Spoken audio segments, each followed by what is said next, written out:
Today we'll be taking a look at the Gerber Maxwell SE toilet, introduced all the way back in 2009 and still made to this very day.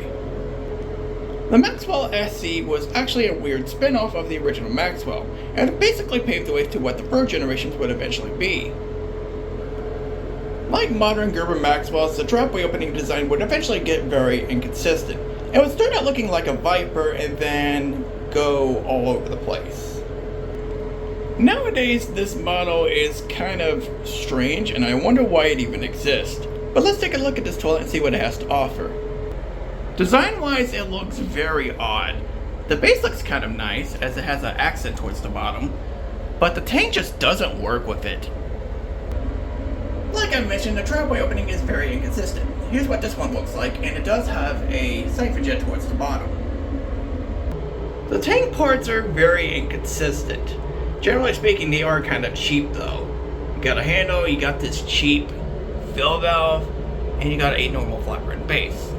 The tank parts are not the best quality, but they can be interchanged, so I guess there's that. Let's have a look at a flush.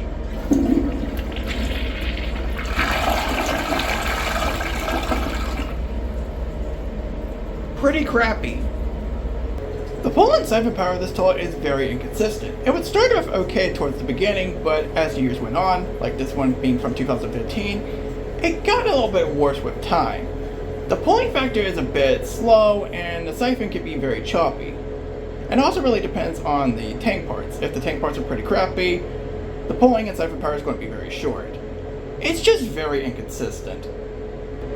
Performance is also not the best either, but it's also not the worst. It's nowhere near the 4th generation Maxwell.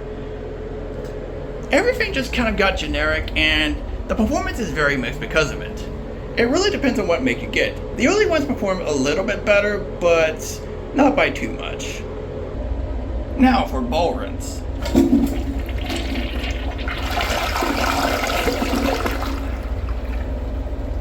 While it does have angled ramjets, the ball rinse is pretty crappy.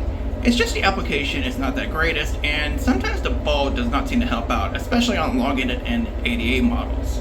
Not great. At all. And that's the Gerber Maxwell SE model, a very mixed and very weird model. Generally not a great toilet, and I don't know why this model exists, but it's a very strange spinoff. Not for the best though.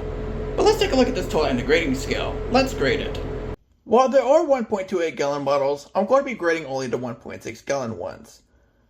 If you really want to bring up split scores, just use the lower end scale of the 3rd generation Gerber Maxwell, because that's basically what this thing is.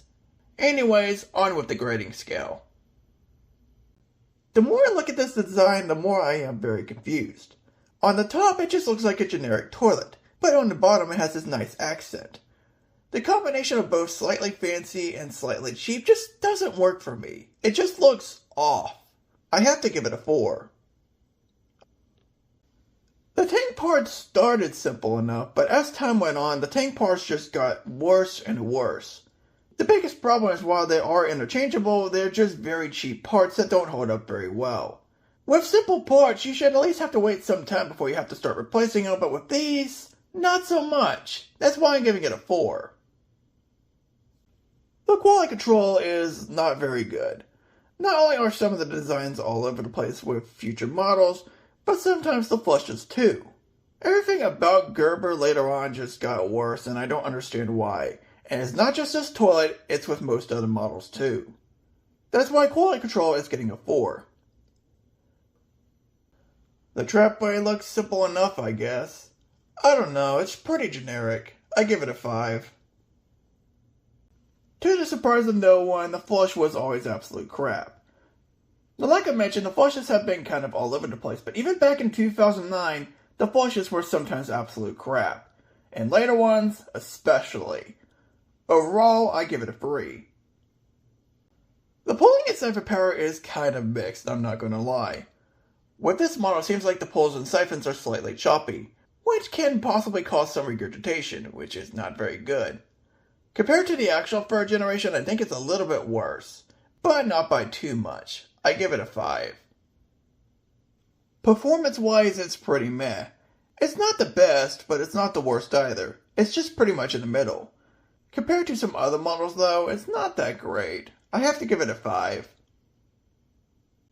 And now the biggest shock. On a full 1.6 gallons and with slightly angled rim jets, the ball rinse is absolute crap.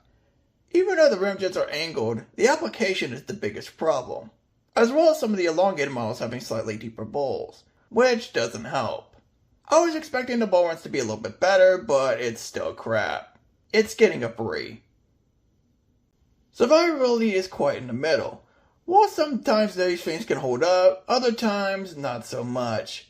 It really depends on the quality overall, and generally speaking, it's pretty in the middle. I give it a 5. Now let's talk about the overall value of this toilet.